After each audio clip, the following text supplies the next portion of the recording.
Good evening. Welcome to the 12-Man Podcast live on Facebook, on Talksport Fan Network, on YouTube, and all the popular platforms that you get all your podcasts from. You got me, Steve Jackson. I'm your host for the evening. With a full house. Quite good, this. Mr. John Donovan with us. Evening, JD. Evening, Steve. You okay? Yeah, I'm good. If people are watching this on Facebook or YouTube, he's not wired into some sort of machine. I think he's just put a charger into his headset. Yeah, he looks all right. Yeah. I just wanted to make sure the last the hour. That's what they said about the robots as well, so I'm on here. Mr. Jacob Jervis is with us as well. Evening, Jacob. Evening, you okay? Yeah, good. You found your way to number 10 yet? Getting closer. Getting closer. It was 10.5 last week. He's at 10.25 now.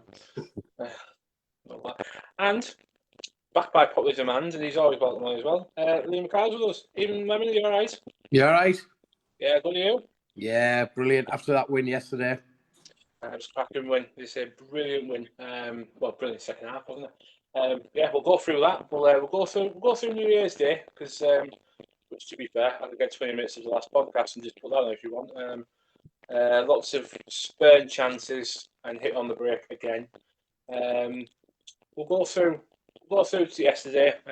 Obviously, things that happened around yesterday as well, being the Memorial Match Day as well, and I know John Don was involved with the food bank as well. So we'll talk about all that and obviously a couple of things that happened as well. So, but before we start, are we all right?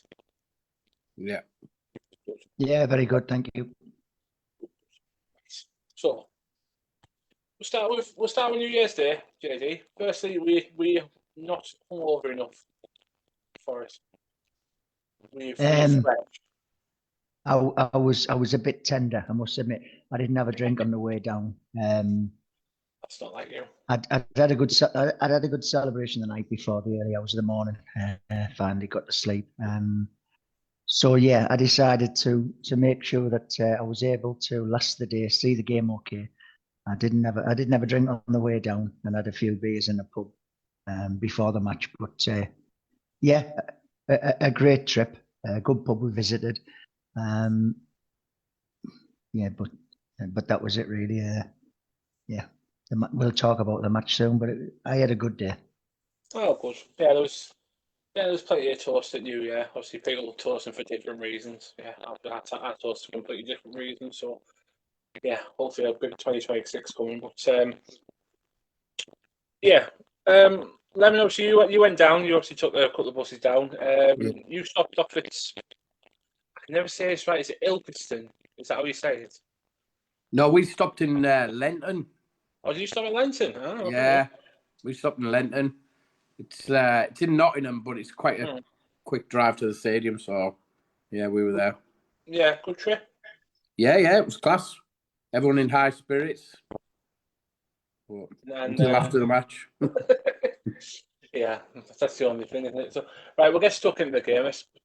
Jacob, we spoke last week about our number 9. I don't want to pick on him. I really don't want to pick him. I love Tommy Conway, I really do. But there's a couple of chances he missed in that first half that were criminal.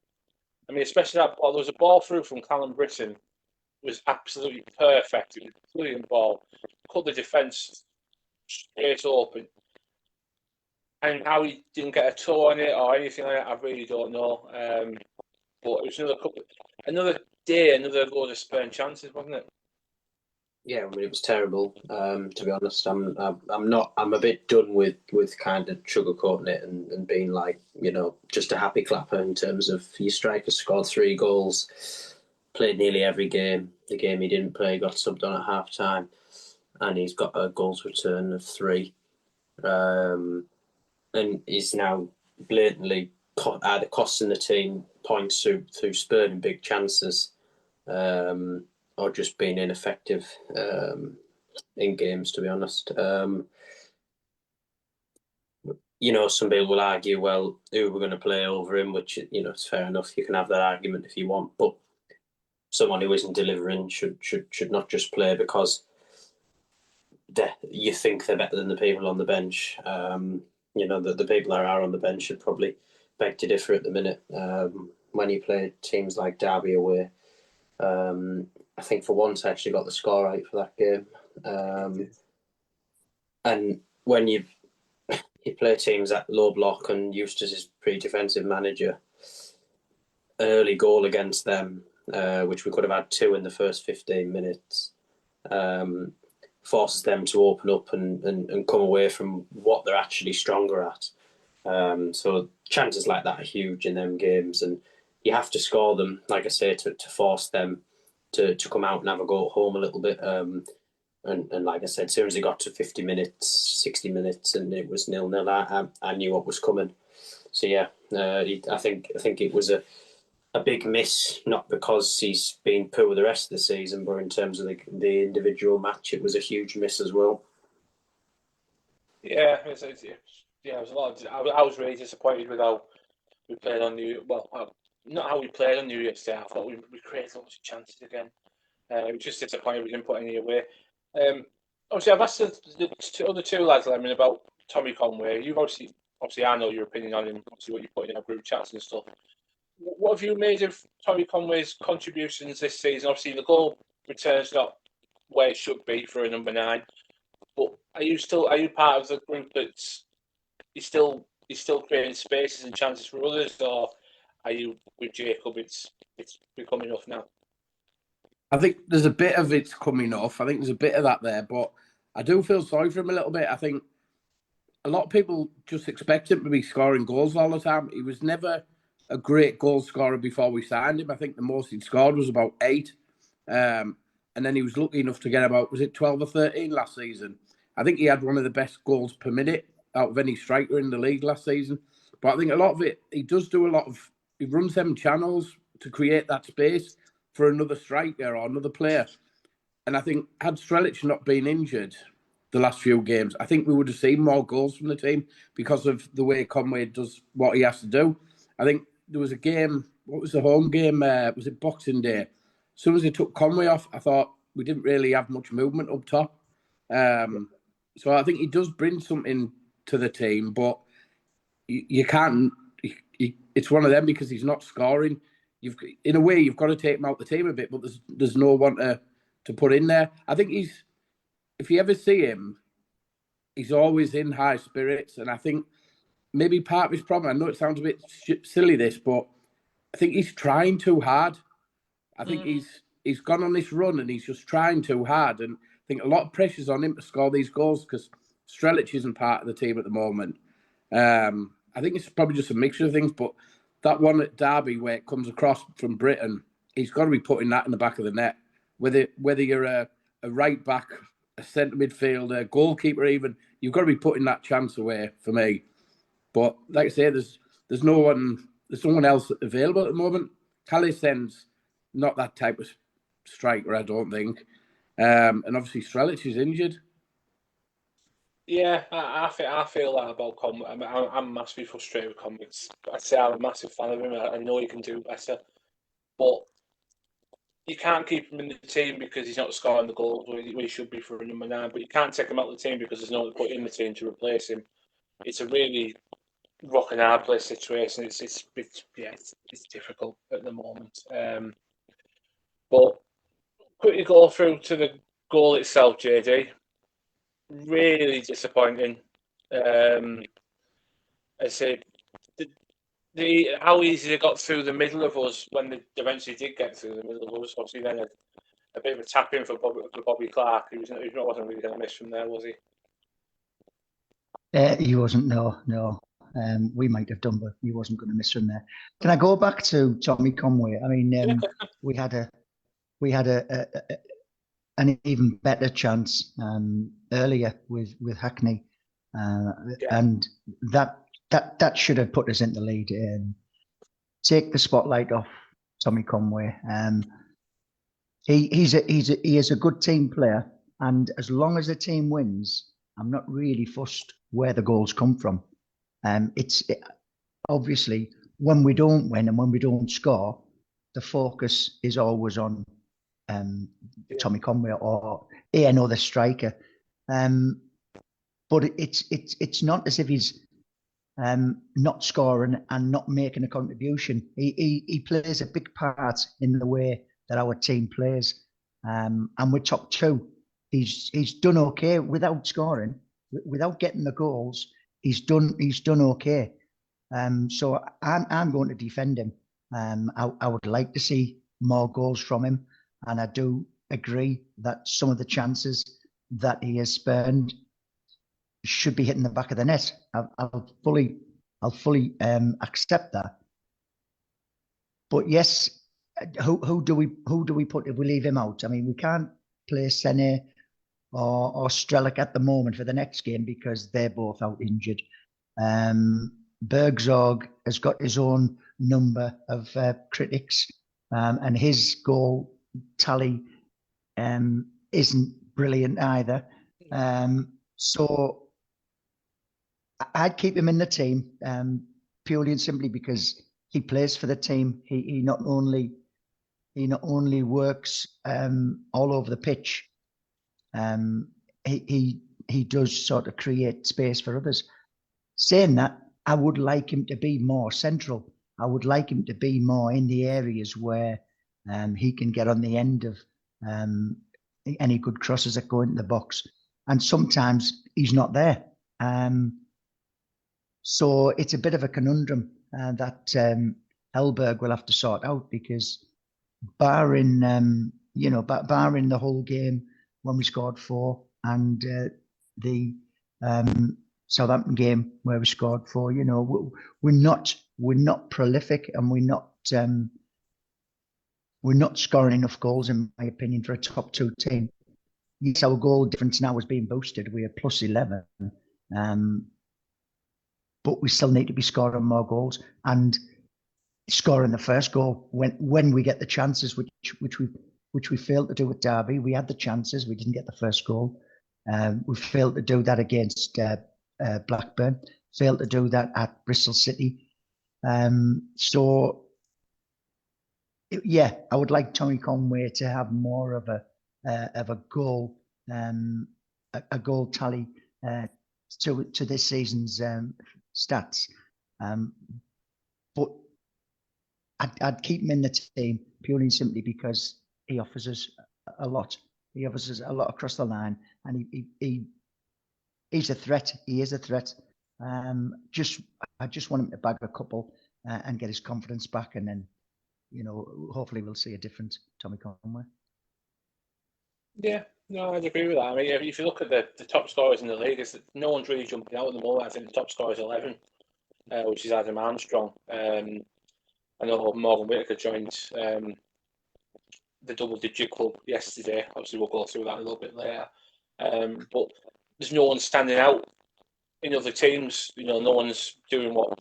I'm not saying that everybody needs to do what Mitrovic did a few years ago and score 40-odd goals in a season. That was ridiculous. But there's no one stepping out that's scored 15. With 26 games in, 27 games in. There should be people getting towards the 15, 16 goal mark if you're really prolific, but there isn't. So, some can say we're being a bit too harsh on him. Some are saying, well, no, he's a striker, he should be doing that job. But it's a good argument to have, isn't it? But the big loss for me from New Year's Day, Jacob, was someone we spoke about last week, is our signing of the season, Callum Britton. And they say that was when he went off injured, and obviously subsequently saw that he was on crutches as well. Philly Payne, Callum, what did he do? That wasn't a good sight for me, or a bit of good news after a really disappointing result. No, not at all. I mean, obviously, everyone's a bit happier now when we're trying to talk before we realise we won the next game 4-0. So after the game, you lose 1-0. You haven't won for 4. Your best player gets injured. No, it didn't. It wasn't a good end to the game at all. And I was a little bit worried in terms of chance creation for the next match, which obviously was thrown out the window in the second half. But whether we won 4-0 or we lost that game, we're going to miss him. And whether he's out for 5 weeks or whether he's out for 3 months, the team will miss him a lot. We don't really have too many options at right back either. So it'll be interesting to see what we do. Obviously, we'll come on to it. We were kind of lined up as a 3-back to start the game Sunday, which obviously got thrown out the window again when Bangura went off. So it'd be interesting to see if they try and keep the back 3, or whether they go back to the back 4, play Brown at right back. But fingers crossed he's back as soon as possible. I'll be honest, I don't know how long it is. I haven't seen it, but fingers crossed not too long. No, I don't think anything's come out officially. Obviously, it was quite a quick turnaround, wasn't it, from New Year to Sunday? So obviously they probably wouldn't have started even looking at him until probably today or maybe tomorrow. So yeah, but when you see a player leaving the ground after a game on crutches with a protective boots on as well, it's never good news. So it was really disappointing to see and hear that as well. Can I ask a question about that challenge? I'm glad you're asking this because I was about to ask it. Go on. Yeah, was it a penalty? Oh God, yeah. Yeah. I mean, absolutely. That happens anywhere else on the pitch. It's a foul. So why, when it happens inside the box, is it less of a challenge? Is it not a foul? Because I watched football over the weekend, and the majority of late tackles after the ball had been played, the referee blew, give a foul, and quite often a card.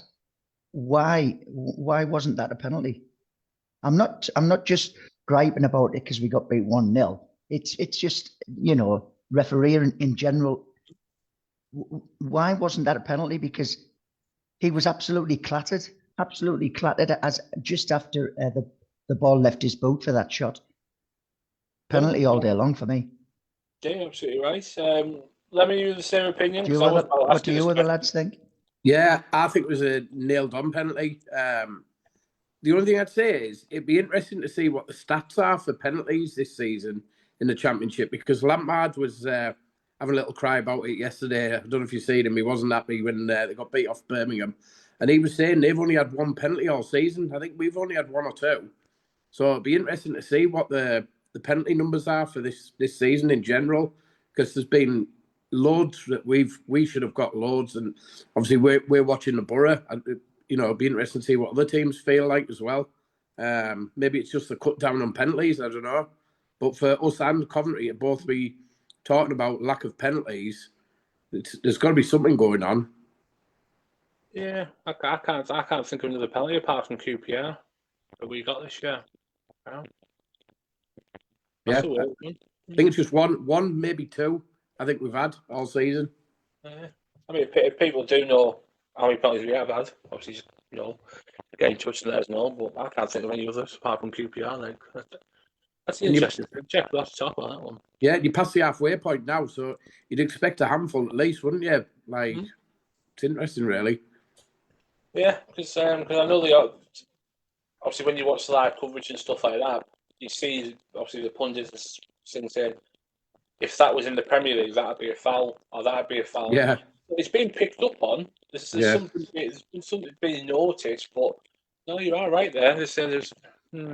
Yeah, I might have to have a look into that. Right, stay tuned. I'll have a look at it next week. Right, we'll finish off. We'll quickly finish off Derby then. I'm going to talk about the goal. Talk about that. Man of the match for you boys. I'll start with you, Jacob. I think I give it to Britain. I know. I mean, you're probably sick of me giving it to him. I think I have for the last 3 podcasts or something. But he was the one who. I feel bad for Britain. To be honest, he puts a lot of crosses in for strikers that stand behind defenders all season. He puts the ball in some really dangerous areas, and he looked like he was on a day where the rest of the team was poor or average or whatever you want to call them. He again was one who was a 7, 8 out of 10, like he always is, and creates some good chances. So I give it to Britain. Yeah, Lemon. Yeah, I'm the same with Jacob. Best player of the season so far. Never really seen him have a bad game. And yeah, he just does what he does. And yeah, it's a shame the rest of the team weren't the same level of him every game. Right. JJ? Yeah, I'll go Callum Britton. I mean, the I thought Morris did well when he came on, but Callum Britton, yeah. Yeah, I'll make it a full house. I thought Britain was brilliant before he got took off through injury, unfortunately. So yeah, disappointing New Year's Day result. But we move on. We move on, obviously, to Sunday's game against Southampton, which I'm not gonna lie, I was a bit apprehensive about. I thought this is a good team. I know they're not been firing all cylinders in the league. They're a good team, but before we talk about the game, I'll come to you, JD, because you were outside braving the cold. Because it was another collection for the food bank first in 2026. Yes, it was, yeah, and bloody hell, it was cold. We were stood behind the north stand, because of the way the sun rises and goes around the stadium. When you're at the north stand, you don't get it until the afternoon, late afternoon. So we were in the shade. There was a wind off the river. It was absolutely Baltic. I had gloves on, but my fingers were still sort of freezing at the ends. But saying that, I was cheered by everybody who came up and donated, put money into the various buckets that we were people were holding, and the amount of food that there was. Yeah, it surprised me. I thought I thought the weather might have put people off, but no. I mean, the generosity and the warmth of Teessiders and fans from Southampton who had got off their coaches and they were walking round to use the fan zone. So they were putting money in on the way to the fan zone and coming away from the fan zone. So yeah, the generosity of all fans at the game was fantastic. So thank you for everybody who made a donation.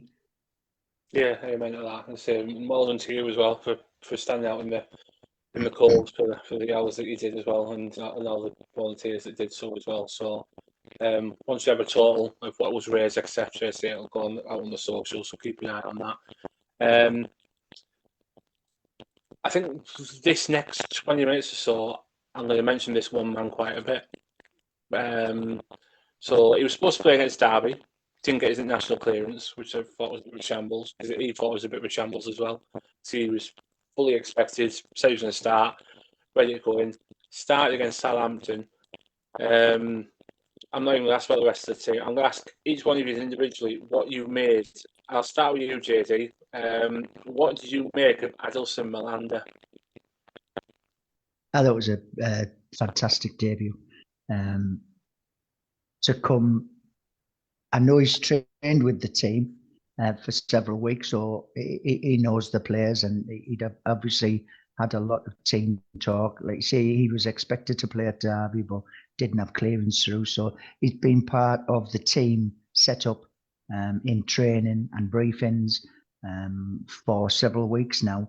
But to come and play your first game and play so well and look so absolutely flawless in his performance was amazing. He looked strong. He looked composed. He'd done the basics absolutely spot on. He would win the ball and then he would just play a simple ball off into a space to a man who wasn't under pressure. If he was under pressure, he'd pick another pass to a better player who had a bit more time. He was. It was a fantastic debut, and his contribution in that 90 minutes was outstanding, absolutely outstanding. I can see why Middlesbrough was so excited to have captured him, and you know that how they were waiting for him to make his debut so that he could show them what he's capable of. If that's the standard that we expect from him, then we've got a hell of a player on our hands. I just hope he can keep it up. Yeah, you can see why. I mean, there was rumours of teams have already come in and said, "We'll take him off your hands now." You know, that he was so highly rated. And yeah, unbelievable player. I say he made that key contribution at 0-0 when he blocked that shot from Flynn Downs as well in the first half, which was crucial at the time because it was going towards half time. Southampton was stepping on the gas a little bit and getting into spaces and creating chances. But Lemon, what did you think of Malanda? Yeah, I thought he had a great debut. He came across a little bit laid back, like it was too easy for him. Like he was just strolling about, and his awareness was fantastic. Like knowing his surroundings, and I think, like John said about his passing, where he'd make sure he'd pass to someone who wasn't like surrounded by players there, but he'd do it quickly. It was like he'd get a pass to him. I think there was a time where he was running back to our goal with the ball, and as a man came from behind out of nowhere, and he just calmly turned around and just dealt with it. Nothing seemed to faze him. He likes to have a little run as well. I think he's going to be one of them, isn't he? Having a little charge up the pitch and that. But I thought he was great. I mean, he's only going to get better, really, isn't it? Isn't he? He's not going to have his best game ever in his first game for Middlesbrough. So I think it's a fantastic signing for us. And yeah, see how he pushes on in the next few games. Yeah, if that's the beginning, you know, for what we're going to get from him, I can't wait to see what we're going to end up with a finished product because he looks a really exciting prospect. What did you make of him, Jago? Yeah, I was impressed. It's sometimes hard to come straight into a team, a different league, against a team with good attackers. You know, I know they're in a bit of a crap position in the league, but most Championship teams would take any of their attackers any day of the week. So it was before the game. I was thinking if he doesn't adapt quickly, it could be a long afternoon. If their attackers were on form and we were a little bit shaky at the back, but the whole team was really good defensively. You very rarely come away from a game and when your team scored 4 and I had the opinion that the defence was better than the attack. and that sounds daft when you score 4, but I did think the back 4 adapted to the new formation and the game really well. But yeah, I mean, I'm not, you know me, I don't get too excited. I'm not going to call him Virgil van Dijk because some people were putting online, but I like the enthusiasm.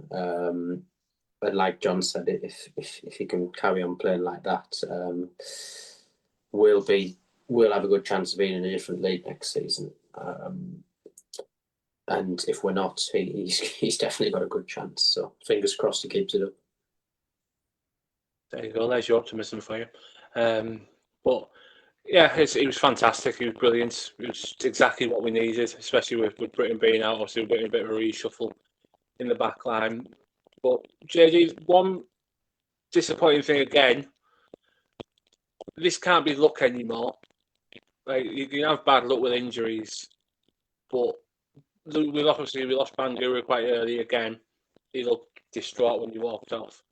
But this is getting too many now, isn't it? I mean, this you can't, sometimes you can say, "Oh, it's a bit of bad luck having a couple of injuries," but it's not a couple of injuries anymore, is it?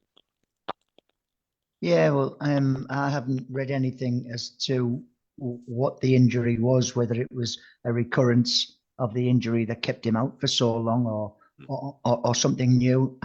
I don't know. I haven't read anything anywhere, but it was disappointing for the player. You know, he got himself back after such a long time out. It must have been really frustrating to be out and the rehabilitation to get back to fitness. Steve, I know you're not a footballer, but you were doing that now, and at times, you know, it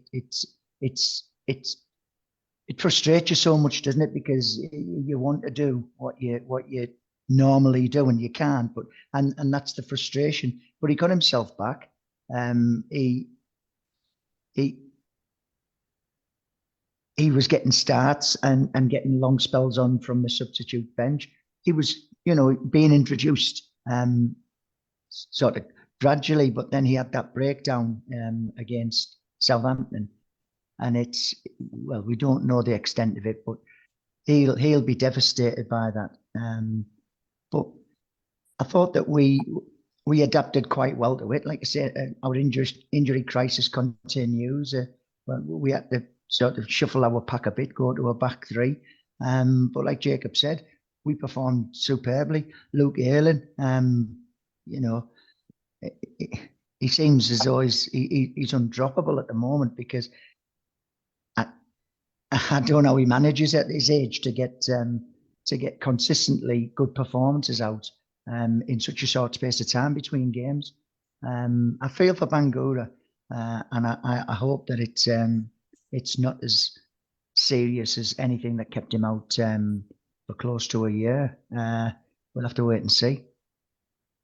Yeah, I'm hoping that as well. It was really such bad timing again. It's just so frustrating seeing so many players in the same positions getting injuries. I can't get my head around it. I really can't. And you're right. I can see his frustrations. It's frustrating. Your head's telling you can do stuff, and you can go back to doing stuff as you used to, but your body's not quite there yet. And yeah, that's the mental battle you do go through at times. Very bad. I go through most days. I think I can do that. I can still do that. And at the moment, I can't quite do it, and it's massively frustrating. So yeah, I get where he's coming from. But right, we'll get stuck in the game. We talked a little bit about the first half there. Obviously, they had a few chances, but I really want to talk about the second half. I mean, 4 goals in the second half, Lemon. The first 2, the passes for the goals, one from Target, one from Ayling. You wouldn't usually expect it from your back line, but the precision on the ball. I mean, Ayling was trying it a few times in the first half. You could see him whipping the ball across the pitch. But the precision of the pass from Target and then from Ayling was brilliant, and the finishes were even better to go with him. Yeah, fantastic. I'm a bit unsure whether Target was trying to pass the Hackney or not, but even so, it was a good little spot for Whittaker popping in at the back there. Yeah, I mean, fantastic ball by Ayling, but I think it's the same when Saul Bryn set Whittaker up with that throw. You've got to give credit to the lads who are receiving the ball as well. Yeah. Because they could just bounce off him or whatever, and especially Silvera to take it when he's running, and run with it. Great balls, but the touch was fantastic from Silvera. But yeah, Whittaker, he's just on fire, isn't he? He's just he can't stop scoring. So it's a shame he missed that 7th in a row, isn't it? Really, it would have been a nice little touch for him this season. But yeah, fantastic, well worked goals. I think the fact that they didn't come and stop all that sort of space that we like to play in, I think that it meant for an open game. Really, it meant we could play our proper game, and obviously we went and scored the 4 goals, didn't we? So. Yeah, I think that's probably the biggest point you've made there. To be honest, the fact that we struggle against teams that sit and just wait for us to do something. Southampton weren't going to be one of those teams. They never were going to be. They want to come and have a go, and the position they're in, they want to make up as much time as possible to get back into the playoff race. Which over Christmas and New Year it did start opening up again. There's a lot more teams involved. A lot more teams have dragged themselves back in. Let's say Bristol City have dragged themselves back in. Preston, Stoke have put themselves back in. Wrexham have put themselves in now. Birmingham aren't far off the race now after being Coventry yesterday. There's a lot of teams, just a lot of teams, and yeah. But you mentioned Morgan Whittaker. Obviously, we spoke about him, Jacob. We've been waiting for him to click and get into action, and obviously the one of the games he had with goals, to get into double digits as well. He's had not a bad season, has he, really? No, I mean, it's a bit of an unpopular opinion. I do think he's one of them players that his goals return's been very good, and he doesn't always play that well, but he does nick a goal or an assist, which again, it might be a bit unpopular, but he's undroppable because he's contributing with goals and assists, especially when other players aren't. I mean, there was a run where Whittaker was contributing most of positive things that were happening. So in terms of numbers, I think he's having a great season. I think he's improved his game off the ball this season. Yeah, he puts a bit more of a foot in, runs back a bit more. So I've been impressed. And like I say, I mean, I think he has similarities to Azaz, where I used to always say about Finn Azaz, where you would look at the end of the season and he had 15 assists and 10 goals or something. And after weeks, I was sat there thinking, well, I don't actually think he's played very well. But it's important to have them clutch players, even when they're not playing well, who pop up with a goal. So yeah, Whittaker's doing pretty good, I think. Yeah, I'd agree with that. I say every time we talk about it, I scream for him to join the club. I'm just one of the players I wanted to see us try and get. Luckily we did, and he's starting to look a bit more value for money now than he did. But yeah, 4 goals, JD, all second half. It's a shame everything's been switched around now. I remember the days when it used to be in front of the North Stand second half. But sure, that would have put a bit more heat in your cold feet after that little walk around with the food bank. Yeah, well, the first half was quite entertaining. I thought Southampton had a spell where they looked dangerous. You talked about Malanda there. He cleared one that was goal bound. He was behind Solbrin. He cleared that. They had other chances that they spurned. And we had a spell where we were putting them under pressure without being sort of massively on top. It ebbed and flowed the first half, but yeah, second half.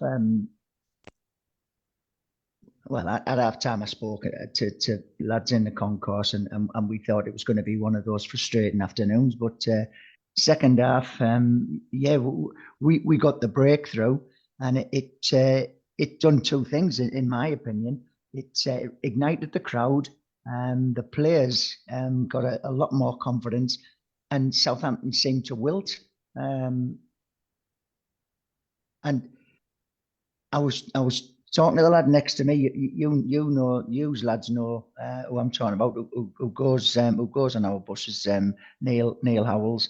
And I was saying to him, you're never out of it if you're only one goal down. So I was desperate for the second to go in, and thankfully that one did warm me up. That second goal, it just gave us that little bit of a cushion, and then to score 4.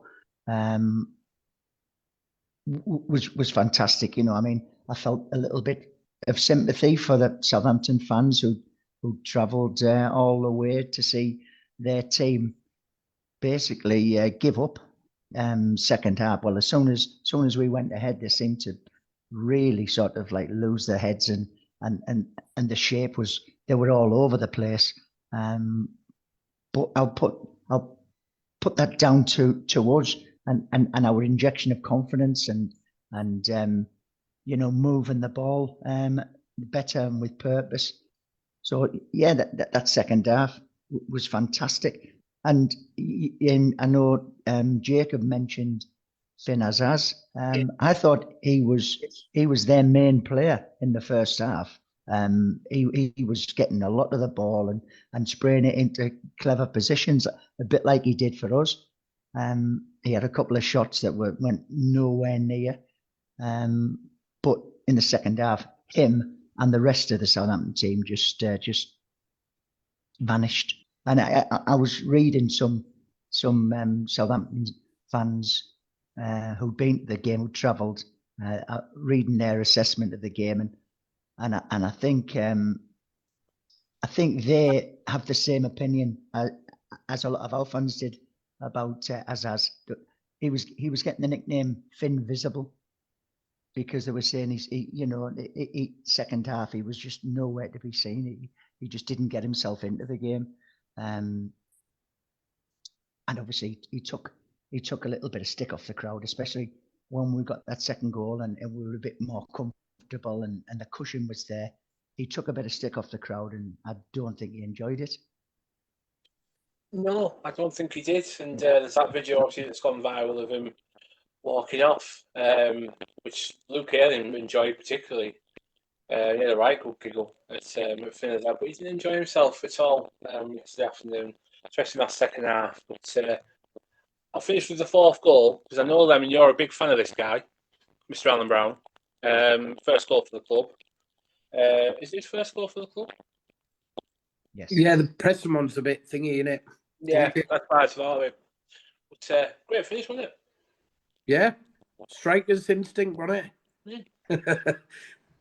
Yeah, fantastic. What have you made of Alan Brown when he's been at the club? I think he's, well, you know how I feel about him. I think he's fantastic. I felt that I preferred him in the middle over Morris for a spell, although Morris has done well since he's come back. Yeah. I just think he's no nonsense. He's a proper championship midfielder, which I think you need in your team. He hasn't fared too well when he's kind of played the three in midfield, but when it's just been him and Hackney, for me, he's not really done much wrong. And then to come in and step in like he did yesterday and play in another position, I think he's a great player. Fantastic. And that goal, he's just there, isn't he? He's just there waiting for it and wait for the rebound. And you want that from your players, don't you? Far too many times before in the past, we've had a shot and it's spilled in front and there's been no one there to get it. But there's been quite a few players this season that have been in and around that area. It's been great to see. But yeah, I love Alan Brown, mate. Get him signed on. Yeah, I think his versatility is fantastic. Because we've certainly needed him to shore up different positions at different stages of the season, and he's reliable. He didn't do anything wrong. At sort of left back, right back, wherever he's been asked to play in the middle. It's a bit like I suppose it's a bit like Johnny House, and he filled all sorts of roles when he was here, and already Alan Brown's been asked to play in several, and he's dependable. He's done really well. He has. You're absolutely right. And just look at the shirt number he's wearing. It's an accident, is it? It's the same one, isn't it? Yeah, 16. Yeah. So I was literally just about to mention. Did he not remind you of another number 16 that we used to have? His versatility, his the way he adapts into any sort of role. He's been absolutely brilliant. I can't fault him. I really can't. He's stepped in quite well. My boss at work, he's a Mackham, and he said when we signed him, he'll do a good job for you. He's a solid championship midfielder, and he's, as much as I hate saying it, he's not wrong. He's not wrong at all. So yeah, I'm with them. And I think if we get the chance to sign him, why not? It's not a question I posed yesterday. The question I posed was about Matt Targett. I'll ask the same of you three. It's one word answer. Would you sign him up? I'll start with you, JD. Yes or no? Yeah, I think I would. He's got Premier League experience. That's if we get promotion, or if we don't, he's an excellent Championship player. So yes, I would if the deal was right for Middlesbrough. Great one word answer, Lemon. Yeah, 100%. Sign him up. Like John said, Premier League experience. Even if you replace him, like to get someone in better, he's not going to be a bad understudy if you get promoted, is he? No, definitely not. Jacob? Absolutely. Perfect. Yeah, I'm exactly the same. I'm a massive fan of Matt Targett. Obviously, living in this part of the world, obviously being surrounded by Geordies, they all wax lyrical about Matt Targett, how good he is. There was rumours of him actually going back because of their defensive crisis, but we seem to have escaped that.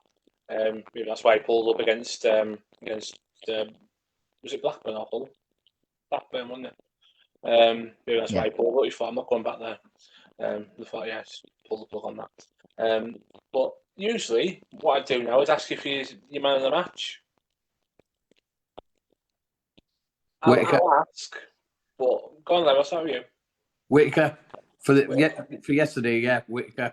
Well, only just so because there was quite a few of them played really well, but yeah, I'd go Whittaker. I thought he had a great game yesterday.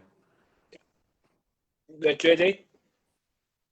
Well, you thought you were going to get a full house there, didn't you, Luke Littler? I did. But yeah, you did. But I'll definitely say Malander. But like Liam said, there was a few good performances, good candidates. I thought Morris had a really good game, very influential. But Malander was absolutely outstanding, and he made 2 game-changing interceptions at 0-0. So yeah, for me. Jacob? Yeah, I think it's got to be Malander, but very close was probably Alan Brown. Just to come in and slot in at right back. I know he did it a few times for Sunderland, and it's probably something we'll see over the next few weeks. But he was very good. Nicked a goal. Could do with maybe teaching Tommy Conway the same thing, and well, we might be all right. But it was very, very good. You've got a thing against Tommy Conway, he was class. I don't. I just don't like it when a striker scores 3 in 20 odd games or whatever it is. Well, last time I did that, he swore at me at Newport away, so I'm saying nothing. Saying nothing about it. But no, I had to go with Malander. I said there was loads of honourable mentions you could give, like Whittaker. I say 2 goals again, getting double digits in the league. I say Brown when he came on. Ayling at the back, Morris. Luke Ayling, yeah. Luke Ayling was brilliant. I thought he was really, really good. Was the captain without wearing the captain's armband. Obviously, because of obviously what I'm doing at the moment, I've got to watch him in the comfort of home, which I absolutely hate. When the focus was on the referee on Oliver Langford, the first person that was in his ear was Luke Ayling. Even though he didn't have the captain's armband on, he was straight in his ear. I mean, the referee had every chance to go away, but it's just chewy, and I love it. I absolutely love it. But yeah, he's a captain without the captain's armband. It just shows. We spoke months prior. We need leaders on the pitch, and we've now got leaders on the pitch in every aspect of the pitch as well. Obviously, Hackley's developing into a fine captain. Obviously, Alan Brown, he was one of the leaders at Preston. Obviously did well in his short time at Sunderland. Obviously was an integral part of them going up. And he's doing the same with us, and it's good to have them voices around the pitch, and Luke Ayling is one of them. So, but no, yeah, Valander was one of the most impressive debuts I've seen in a long time. I thought he was so good. Long may it continue. So, yeah, I can see why there was a lot of whispers about him. So yeah, I can see where the talk coming from now. So right, quickly going to our upcoming game. We enter the FA Cup, 3rd round. We're at that crossroads again. We seem to talk about it every other year, where we're high up in the league. I love the FA Cup. I absolutely love it. One of my fondest memories. One of the things I look back on and think, if only, was the 2008 FA Cup. And I still think if we'd have beat Cardiff, we'd have won that FA Cup. I'm absolutely convinced by it. Nothing will ever change my mind. It's the same if we could beat Coventry the other year. We'd have beat Luton on that big pitch at Wembley, and I knew it would have. But who was it who won it? Who was it who won it that year? Was it Portsmouth? Portsmouth. Yeah. That was such an absolutely. It was a knife to the heart, that game. You know, like you say, if we'd have beaten Cardiff, it just didn't bear thinking about it. We could have been FA Cup winners. You're dead right. Because I'm pretty sure that's who Pompey beat in the final, wasn't it? Yeah. Yeah. There you go. So, and there was some strange teams in the semi-final as well. I know Barnsley were in the semi-final. They're big Chelsea. Barnsley were in there, yeah, that's right, yeah. So it was there to be won. And I just remember, going to Riverside on that Sunday afternoon, and I thought, if we turn up and we do these, we're in with a shout. It could be here, but yeah, frustrating. One of them things you look back on and say only. But JD, I'll start with you. What's your thoughts on the FA Cup this year? Is it a hindrance? Is it a distraction, or are you going to go all for it? No, it's never a hindrance. I mean, it's still, to me, despite all the intervention by the FA, it's still the greatest cup competition, and I do love it. It stems from sort of being a kid and listening to the draw on the radio Monday afternoon at school.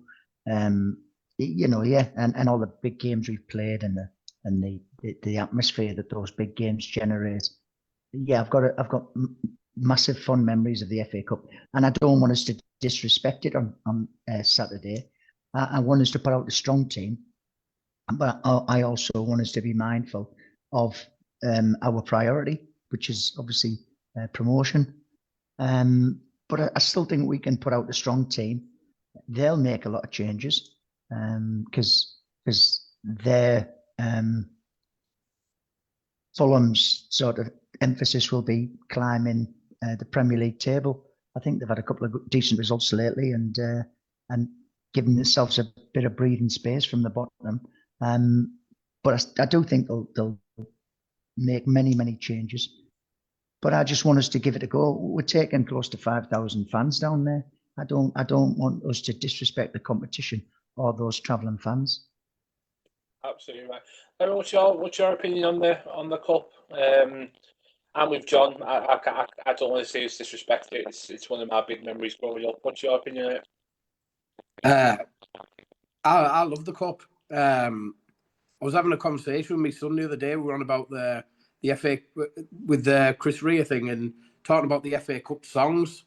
You know, it's a thing of a past now. They don't do it now. You don't get as much coverage. We used to get Saints and Greavesy and all them, and the big build up, and it was fantastic. I think it's lost its magic a little bit, probably down to TV and stuff like that.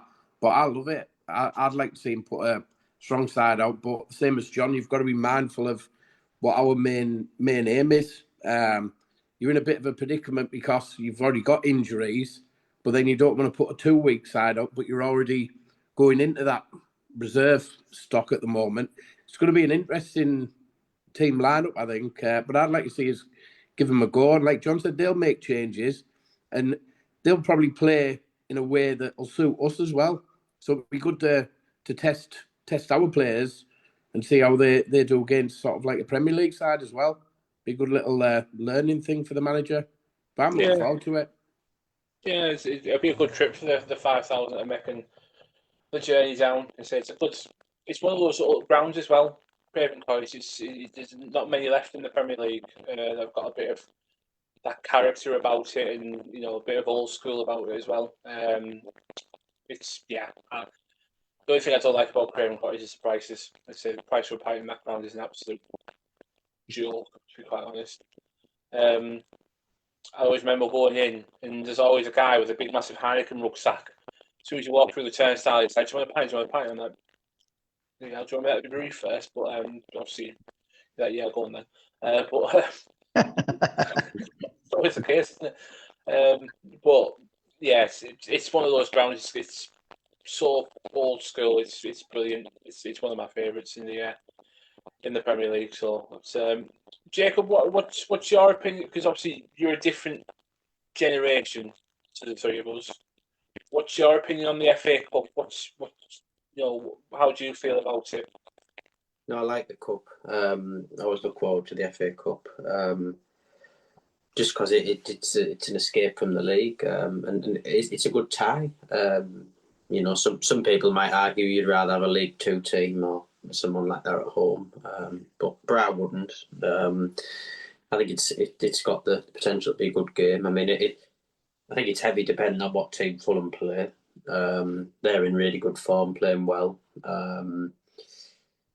But they've lost quite a few players to the tournament that's happened. AFCON. Yeah, that's the one, AFCON.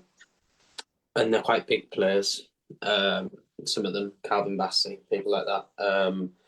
And they don't actually have that much strength and depth. You very rarely see their lineup change. So, depending on what Marco Silva does, whether they put out a strong team or not, obviously, weaker team helps us. But